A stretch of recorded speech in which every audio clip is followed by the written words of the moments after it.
तोड़ दे। घर आपने बनाया टूट जाएगा, गाड़ी आपने बनाई टूट जाएगी।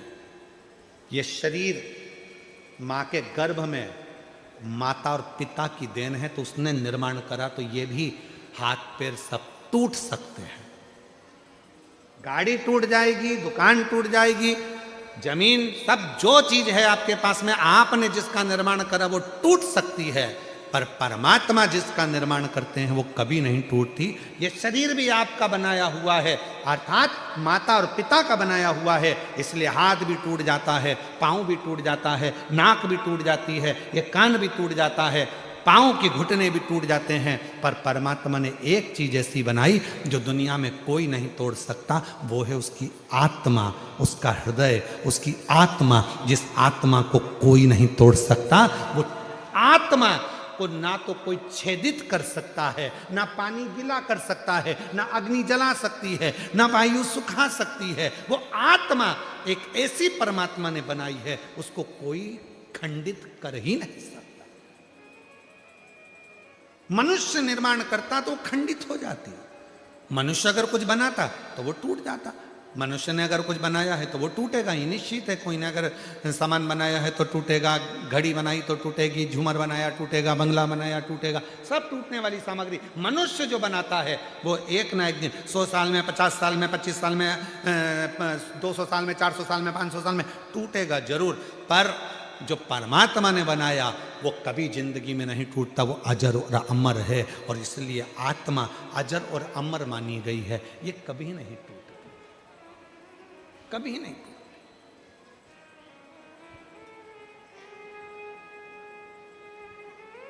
पार्वती जी ने एक बार शिव जी से पूछ लिया था,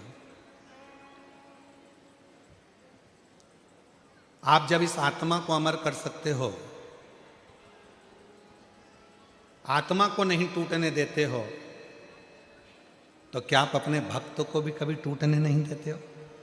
शिव जी ने वचन दिया, सुनो पार्वती, जो मेरा ध्यान करता है, जो मुझे भजता है, मेरा स्मरण करता है, उसको दुनिया में कभी मैं टूटने नहीं देता, उसको इतना मजबूत कर देता हूं कि वो प्रखर हो जाता है, प्रबल। बस वो विश्वास मुझ पर करे, वो भरोसा मुझ पर करे, उसको ये विश्वास होना चाहिए कि उधर मेरे परमात्मा ने दिया है तो पेट वो भरेगा। हाँ, मेहनत तुम्हें करना है, परिश्रम तुम्हें करना है, संघर्ष तुम्हें करना है। सियोर वाला बाबा कहता है कि एक बेलपत्री में शहद लगाकर शंकर भगवान को लगाओ और फिर बाबा निर्णय देगा। पर सियोर वाले महाराज ने उसके साथ में एक बात और कही है कि मेहनत तुम्हें करना पड़ेगा, रात दिन एक करना पड़ेगा, पूरा परिश्रम तुम्हें करना पड़ेगा, पूरा परिश्रम तुम्हें करना पड़ेगा, तब तुम्हारा रिजल्ट जो आएगा वो तुम्हारे पक्ष में आएगा, पक्ष में।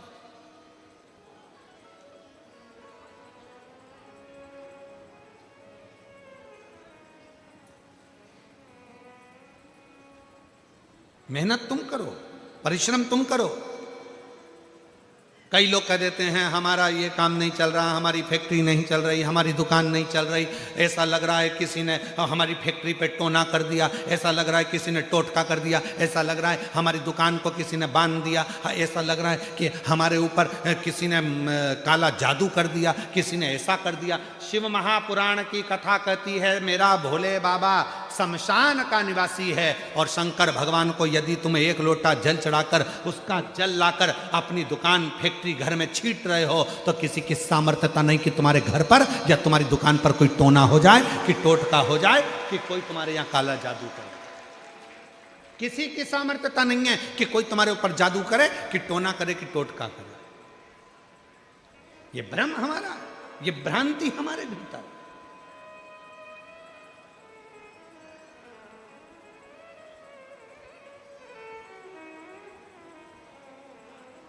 शिव के पास सब है।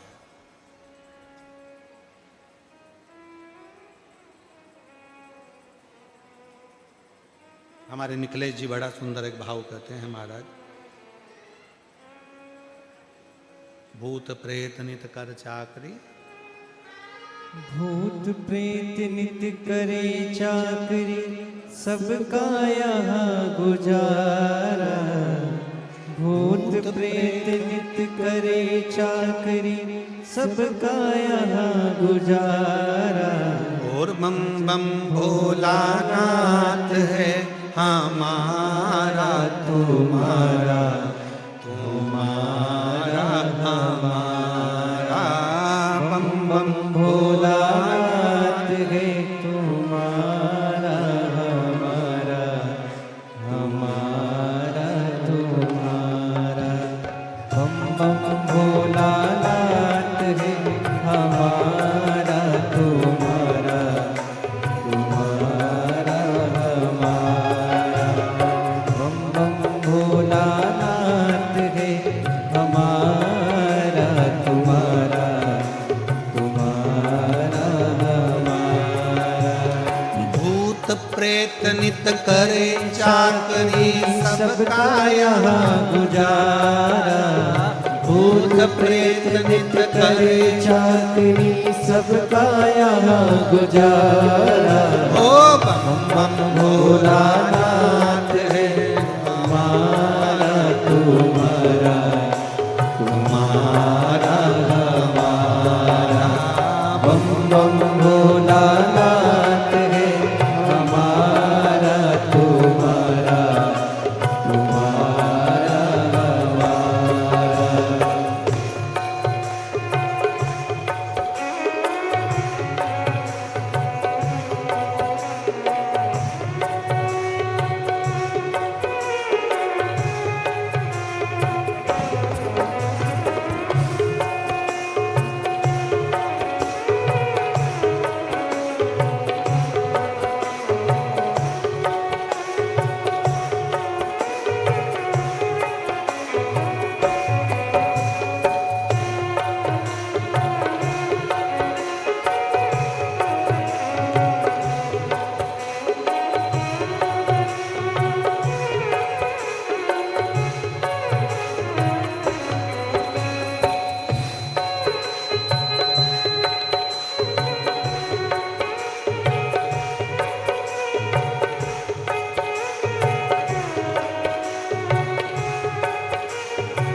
जय बोला भंडारी गोरा के त्रिपुरारी, जय बोला भंडारी गोरा के त्रिपुरारी। और रखियो लाज हमारी सारे जग हितकारी, रखियो लाज हमारी सारे जग हितकारी। मन की इच्छा पूर्ण हो तो हो कल्याण हमारा, मन की इच्छा पूर्ण हो तो हो कल्याण हमारा। अजय भोलानाथ ये दरबार तुम्हारा, दरबार तुम्हारा। अजब है भोलानाथ ये दरबार तुम्हारा, दरबार तुम्हारा।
कंकर पत्थर हम बन जाए।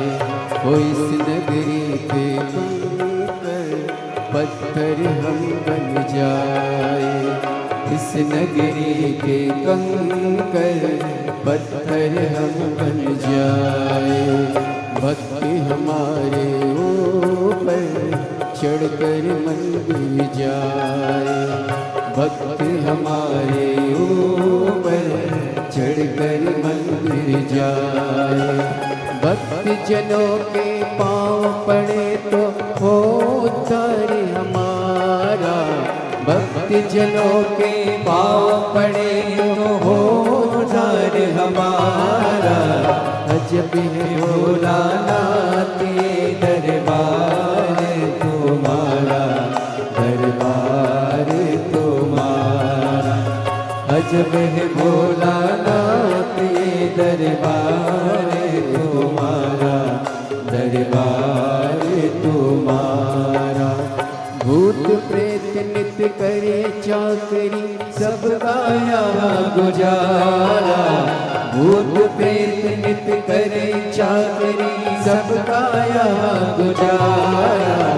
अजब है भोलानाथ ये दरबार तुम्हारा, दरबार तुम्हारा। ओ अजब है भोलानाथ ये दरबार तुम्हारा, दरबार तुम्हारा।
अजब है भोलानाथ ये दरबार तुम्हारा, दरबार तुम्हारा।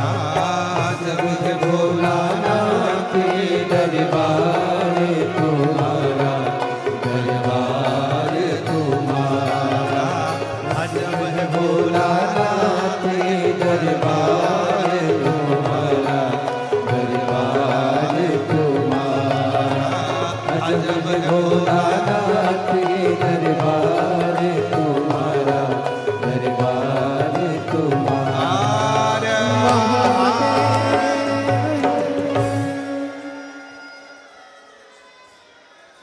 अपने स्थान पर बैठकर भगवान देवाधिदेव महादेव को अपने मन का भाव कहें, दिल से प्रार्थना करें, विनय करें, निवेदन करें। जहाँ जगह मिले वहाँ बैठकर बाबा को अपने मन का भाव करें। आज कथा का पंचम दिवस है। 2 दिन की कथा हो रही है, कल और परसों। कल कथा का 6ठा दिन रहेगा और 6ठा दिन मतलब जम के बोलो शिवरात्रि। शिव महापुराण में जो कथा का 6ठा दिन रहता है, 5 दिन की कथा में 4था दिन जो रहता है, 3 दिन की कथा में जो दूसरा दिन रहता है, ये शिवरात्रि के रूप में रहता है।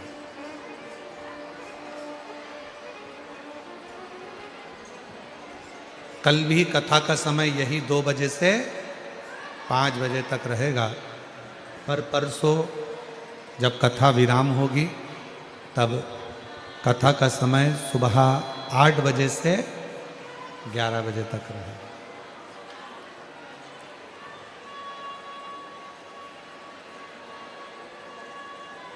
इसलिए शिव भक्त कल कथा में आते हैं, रात रुकते हैं, बाबा का भजन करते हैं, स्मरण करते हैं, कीर्तन करते हैं, मंत्र जाप करते हैं, और दूसरे दिन सुबह 8 बजे से 11 बजे तक कथा श्रवण कर कर फिर अपने गंतव्य की ओर जाते हैं। ये कथा परसों 10 तारीख तक चलेगी।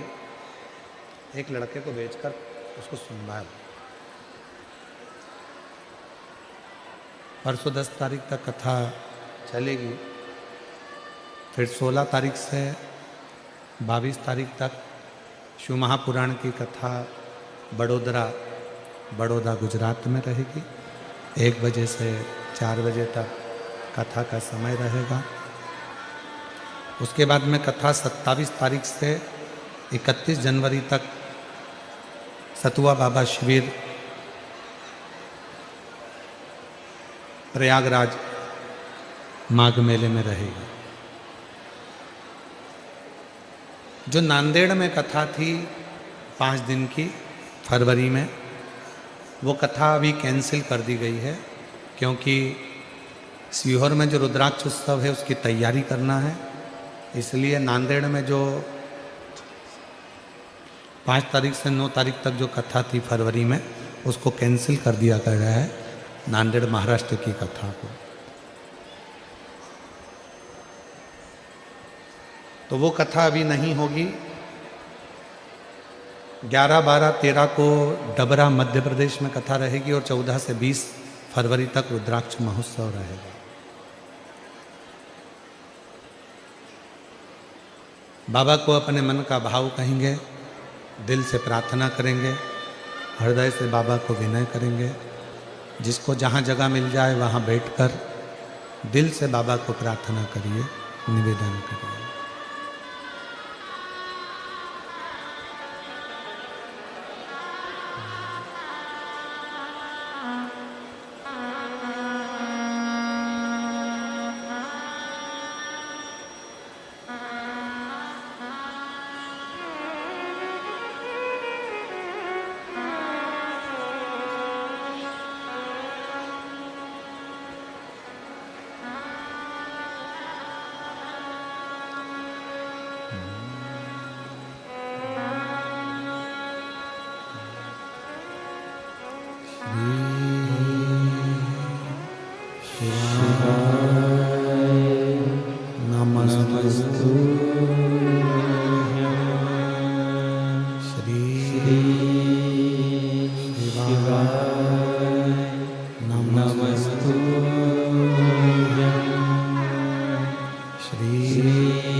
वासी हमारा, हो भोला सब दुख काटो हमारा, ओ भोला सब दुख काटो हमारा।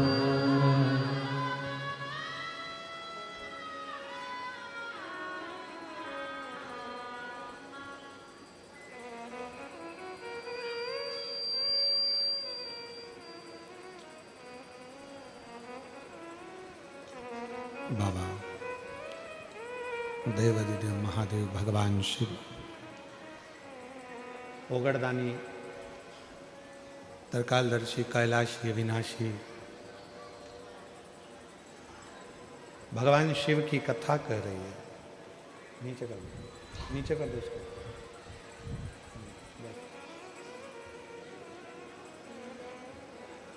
भगवान शंकर का पवित्र चरित्र कह रहा है। शिव महापुराण की कथा वर्णन कर रही है। श्रेष्ठ बुद्धि को भी अगर हमको चाहिए तो हमें शिव की आराधना करना।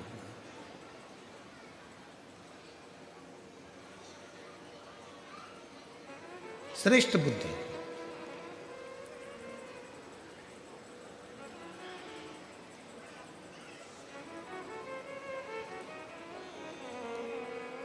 कोई कोई बच्चे ऐसे रहते हैं जो जन्म लेने के बाद उनका शरीर का विकास नहीं होता।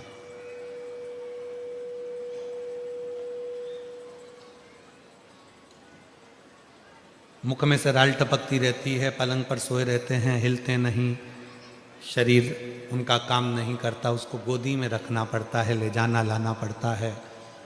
उसको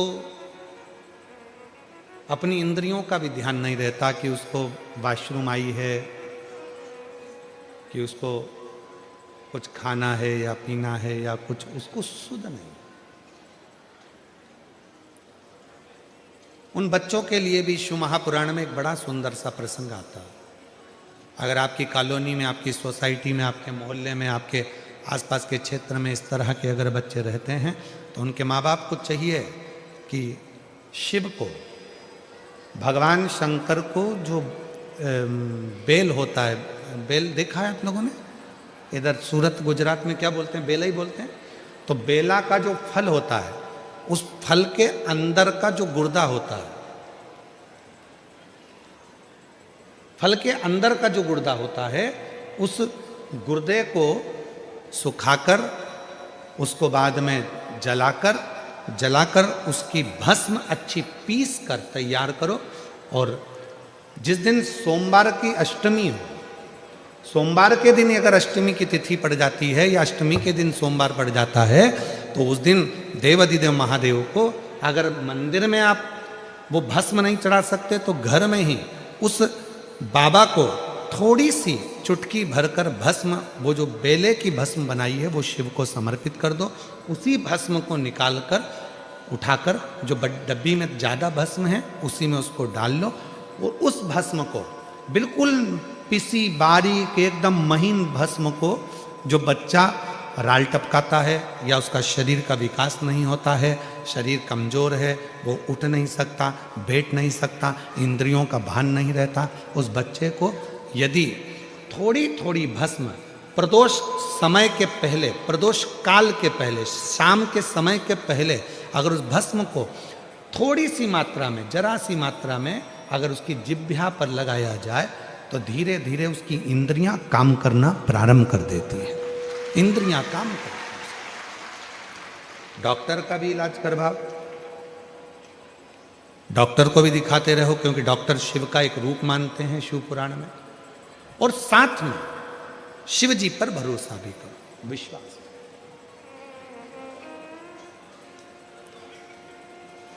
तो पार्वती जी ने जिस उपटन से भगवान शंकर के सम्मुख में जो पुतला तैयार करा था, वो शंकर भगवान के सामने प्रस्तुत किया।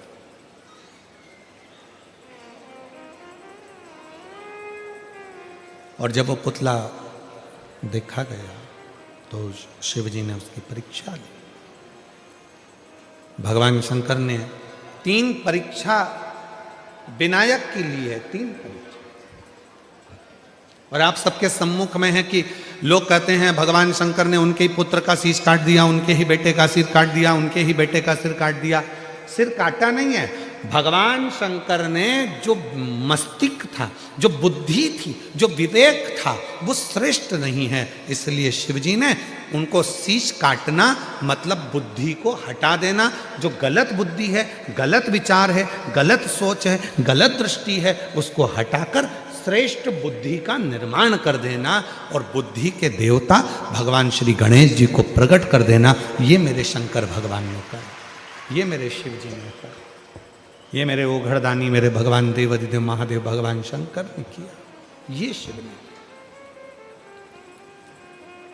अच्छा, हनुमान चालीसा में एक लाइन आती है, आप लोग पढ़ते होंगे, अष्ट सिद्धि, बोलते जाओ, अष्ट सिद्धि नवनिधि के असबर दीन जानकी, राम रसायन तुमरे पासा, सदा रहो रघुपति के।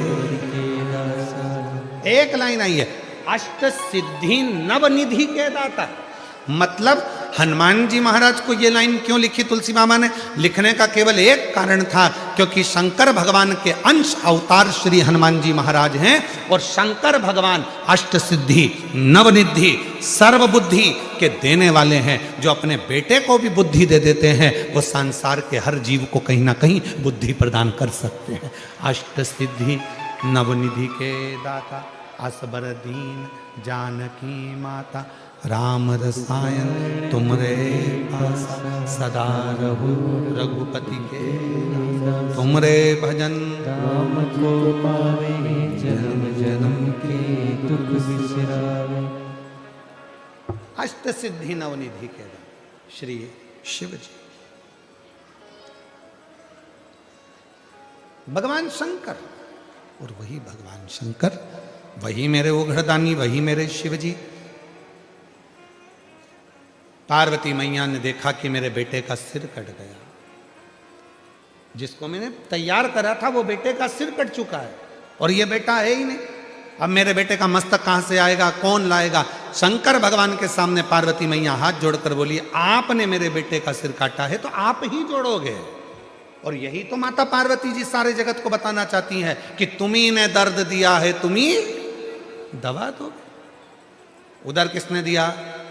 बोलते जाओ, भगवान ने। तो भोजन कौन देगा? अरे बोलो जम के, भगवान। मेहनत किसको करना है? अपन को। परिश्रम अपने को करना है, मेहनत अपने को करना है, पर फल देगा। और इसका एक प्रसंग है, ये बक्सा चल रहा है, इसका एक प्रसंग है और बड़ा सुंदर सा एक प्रसंग आता है। एक मलुक नाम का एक लड़का था, उसका दोस्त शिव जी का बड़ा भगत था।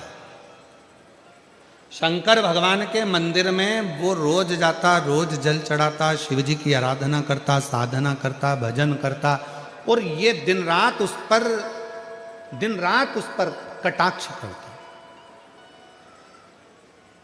दिन भर उस पर तर्क करता मलुक। अब एक दिन मलुक ने अपने दोस्तों को रोक लिया, कहाँ जा रहा है? कि मंदिर जा रहा है। अरे थोड़ा काम धंधा कर ले, या जा जरा काम धंधा कर। ये शंकर भगवान को नहलाने से, लोटा भर के जल चढ़ाने से कोई शंकर जी कुछ थोड़ी ना दे देगा। काम नहीं करेगा तो क्या शंकर जी खाने को दे देगा? लड़ाई हो गई मलुक की और उसके दोस्त की। नहीं करूंगा काम तो भी मेरा भोलेनाथ खाने को देगा। मलुक ने कहा, अगर तेरा भोलेनाथ काम नहीं करूं और खाने को दे तो मैं भी चल करने को तैयार हूं।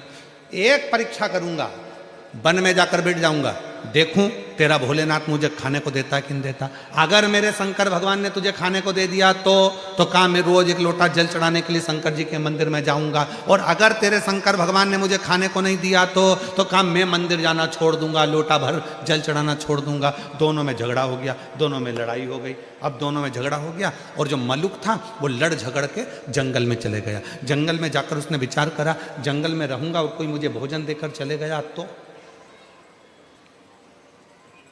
एक काम करता हूं, ये पीपल के पेड़ पे चढ़ के बैठ जाता हूं, कोई आएगा भी नहीं, भोजन देगा भी नहीं, और भोजन नहीं मिलेगा तो मेरा दोस्त मंदिर जाना छोड़ देगा और मेरा झंझट मिट जाएगा, फिर मेरे साथ घूमेगा, एंजॉय करेगा। ठीक है, पेड़ पे चढ़ गया। इसका दोस्त गया शंकर जी के मंदिर में जल चढ़ाकर बोला, भोले बाबा वो मलुक गया है, उसमें अक्कल नहीं है, परीक्षा लेने गया है आपकी कि भोलेनाथ खाने को देगा क्या। बाबा उसका पेट भर देना बेचारे का, भूखा रहेगा। जल चढ़ाया, और जैसे ही जल चढ़ाया शंकर भगवान को और दोस्त घर पर आया, आने के बाद तुरंत आज शिव जी ने जो लीला करी वो देखिए।